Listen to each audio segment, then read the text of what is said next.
สวัสดีท่านผู้ชมที่เคารพนำท่านผู้ชมมาติดตามข่าวกีฬา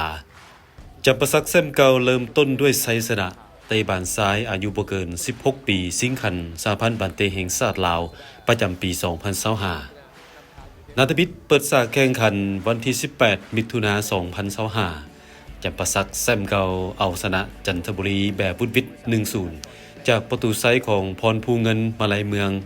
ต้นครึ่งหลังนาที46ขณะที่เอสราฮองแซมข้างผ่านมาเสมอกับสโมสรนินจา1-1มาสเตอร์ FC อันดับ3ข้างผ่านมาเสียให้สโมสรจำปีจำปา 0-1 สร้างน้อยสนาย KPS 4-2นำทายูไนเต็ดเสียให้มาสด้า GB 0-2และทีบีบอแก้วสนากองทัพ1-0รูปแบบการแข่งขัน12ทีมที่เข้าร่วมครั้งนี้พบกันหมด1รอบเพื่อสะสมคะแนนแล้วเอาอันดับที่1หาที่4เข้ารอบรองชนะเลิศจากนั้นจะจกสลากจับคู่เตะเสียคัดออกทีมชนะ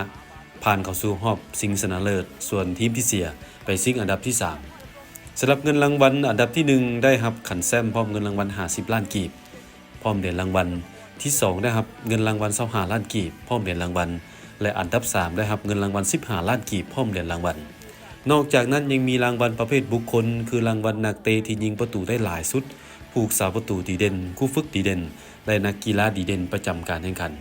การแข่งขันรอบที่1เริ่มวันที่18มิถุนายนหาวันที่3กรกฎาคม2025รอบที่2วันที่14กรกฎาคมหาวันที่2สิงหาคม2025ทุกนัดแข่งขันที่ศูนย์ฝึกสหพันธ์บันเตแห่งชาติลาว